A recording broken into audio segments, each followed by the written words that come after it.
بچپن کی تمنا ایک نصیحت۔ یہ ولیمہ کی ایک زبردست تقریب تھی۔ ولیمے میں اعلیٰ آفیسرز، امیر، پڑھے لکھے لوگ، جج صاحبان، وکلاء، معززین اور مزید بڑے بڑے لوگوں کو انوائٹ کیا گیا تھا۔ یہ ولیمہ اپنے وقت کے ایک مشہور اور ظریف شاعر اکبر الہ آبادی کے بیٹے کا تھا، جو بذات خود بھی اس وقت ایک مشہور اور نامی گرامی جج تھے۔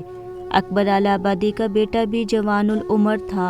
بیٹے کی شادی ولیمے کی تقریب ہے کہ اس کا باپ اٹھا اور اعلان کیا، معزز سامعین، آپ کی توجہ چاہتا ہوں۔ سب لوگ اکبر الہ آبادی کی طرف متوجہ ہوئے۔ میں اپنے بیٹے کو تحفہ پیش کرنا چاہتا ہوں۔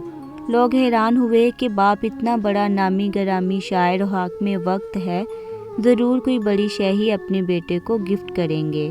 کوئی سونے کی انگوٹھی یا ڈائمنڈ کی انگوٹھی یا کوئی قیمتی گھڑی بھی ہو سکتی ہے، یا بہو کے لیے کوئی ڈائمنڈ سیٹ بھی تو ہو سکتا ہے۔ سب لوگوں نے دلچسپی سے ایک دوسرے سے سرگوشی میں سوال کیے کہ آخر ایسی کیا قیمتی چیز وہ اپنے بیٹے کو دینا چاہتے ہیں۔ اکبر الہ آبادی نے گفٹ پیک اپنے بیٹے کی طرف بڑھایا۔ والد صاحب نے کہا، اس کو کھولو، اور میں نے اس کو کھولنا شروع کیا۔ ایک تہہ کھولی، دوسری تہہ کھولی، تیسری، پھر چوتھی۔ میں تہہ کھولتا جا رہا تھا اور لوگوں کی دھڑکنیں میرے سمیت تیز ہوتی جا رہی تھی۔ سب کو تجسس ہو رہا تھا کہ آخر اس گفٹ پیک میں ایسا کیا ہے۔ میں نے دل میں کہا کہ ابو مجھے ایسا کیا قیمتی تحفہ دے رہے ہیں۔ جب آخری تہہ کھولی تو اندر سے بچوں کے کھیلنے کا ایک چھوٹا سا کھلونا نکلا۔ دعوت پہ آئے لوگوں نے جب وہ کھلونا دیکھا تو سب ہنسنے لگے۔ اکبر الہ آبادی کا بیٹا کہتا ہے کہ مجھے کافی شرمندگی ہوئی کہ میری زندگی کا یہ ایک یادگار دن ہے اور اس کھلونے کی وجہ سے میرے باپ نے میرا موڈ ہی خراب کر دیا۔ لوگوں کے سامنے جگ ہنسائی ہوئی، میں ذرا خاموش ہو گیا۔ لوگ ہنستے مسکراتے انجوائے کیا اور چل دیے۔ کچھ دنوں کے بعد ابو سے گپ شپ ہو رہی تھی کہ میں نے دبک کر کہا، ابو جی، ولیمے والے دن جو آپ نے مجھے کھلونا دیا تھا اس سے میری کافی بے عزتی ہوئی تھی۔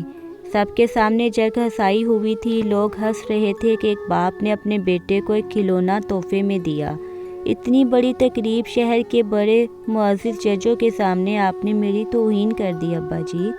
میرے والد صاحب مسکرائے اور شفقت سے کہا، میرے بیٹے، میں تم کو ایک میسج دینا چاہتا تھا۔ جب تو بچہ تھا تب میں کافی غریب تھا۔ ایک دن میرے پاس پیسے نہیں تھے اور تم کو یہ کھلونا پسند آ گیا تھا۔ تم نے اسی کھلونے کو خریدنے کا مطالبہ کیا تھا جو میں خرید نہ سکا۔ تم بہت روئے تھے، اتنا خفا ہو گئے تھے کہ مجھ سے ایک ہفتہ مسلسل بات بھی نہیں کی تھی۔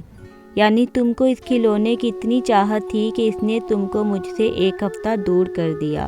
آج میں نے سوچا کہ تمہاری شادی کی تقریب ہے، لہٰذا تم کو بچپن والا کھلونا خرید کر دے دوں اور آپ کو سمجھا دوں کہ بیٹا، بچپن میں اسی کھلونے کو خریدنا آپ کی سب سے بڑی آرزو تھی، لیکن جب جوانی میں پہنچے اور بڑے مجمع میں آپ کو لوگوں کے سامنے آپ کی تمنا پوری کر دی۔